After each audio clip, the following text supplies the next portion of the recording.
Mes chers compatriotes, bonsoir. Nous allons toujours venir, dès que nous avons un peu de temps, pour commenter, pour observer et pour analyser la situation. Notre pays, plus que jamais, a un rendez-vous historique parce que à chaque fois, les rendez-vous ne se ressemblent pas, mais ils ont des conséquences diverses. Le rendez-vous de 2025, c'est celui qui va engager toute une génération de notre pays, une génération de plus. Je le dis sans me sourciller que le président Paul Biya, actuel président du Cameroun, ne peut nous reprocher de rien du tout parce que nous lui avons donné 7 mandats.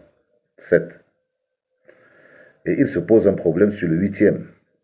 Et c'est sur ce 8e que nous sommes tenus de dire ce qu'on pense parce que nous estimons avoir la maturité nécessaire pour parler des affaires de notre pays. Bon, on nous ramène au spectacle des élections validées et convenues par le système de la France-Afrique.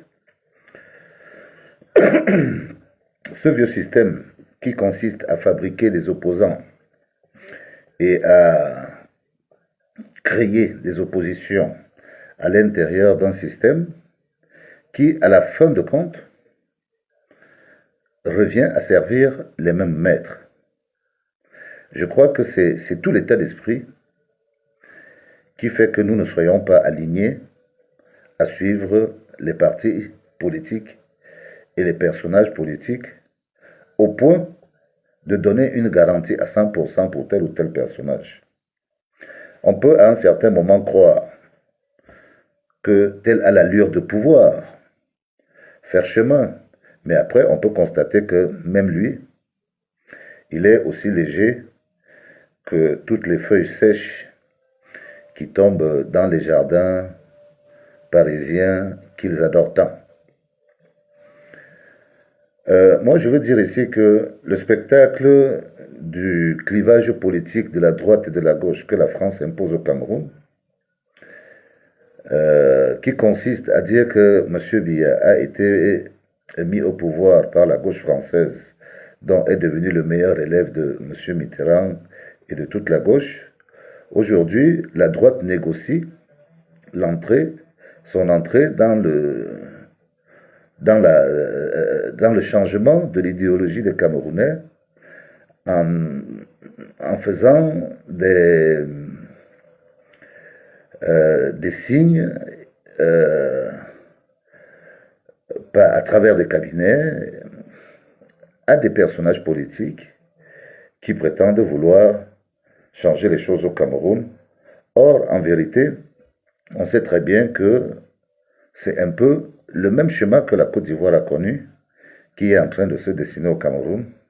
C'est une ouattarisation du Cameroun qu'on est en train de vouloir nous imposer. Donc, le problème est le suivant.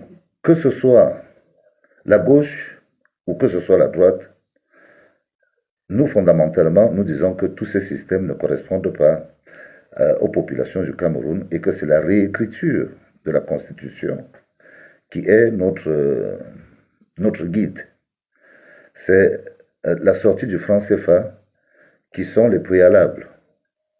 C'est la réappropriation par le peuple des matières premières et des biens du Cameroun qui est la démarche qui nous guide.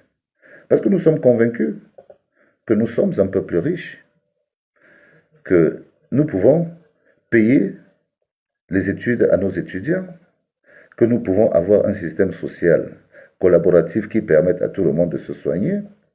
Nous avons des projets de civilisation et de société. Et comme malheureusement, pour mieux éteindre toute idée de changement, on tribalise le sujet. Donc, nous nous ne regardons pas le Cameroun de l'intérieur, nous le regardons en perspective, c'est-à-dire par rapport aux autres pays de la sous-région.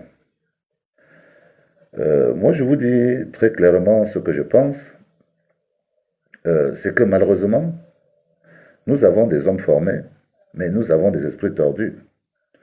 Tant que nos pays n'ont pas ce que certains pourraient considérer comme des guides, des gens qui remettent les structures d'un État en phase avec les populations, oui, on viendra toujours vous raconter que telle région ou telle tribu ou tel ceci.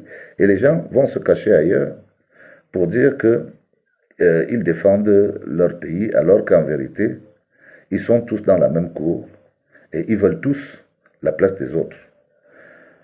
Personnellement, ce débat, je le continue, pas pour chercher à concourir pour un poste de président, ce n'est pas du tout ça qui m'intéresse. Et je ne sais même pas si le Cameroun a même besoin d'un président. Je ne crois pas, forcément. Mais bon, symboliquement, on peut avoir un personnage qu'on peut appeler président. Mais structurellement, on n'a pas forcément besoin de ça parce que nous avons notre hiérarchie des mœurs qui est naturelle.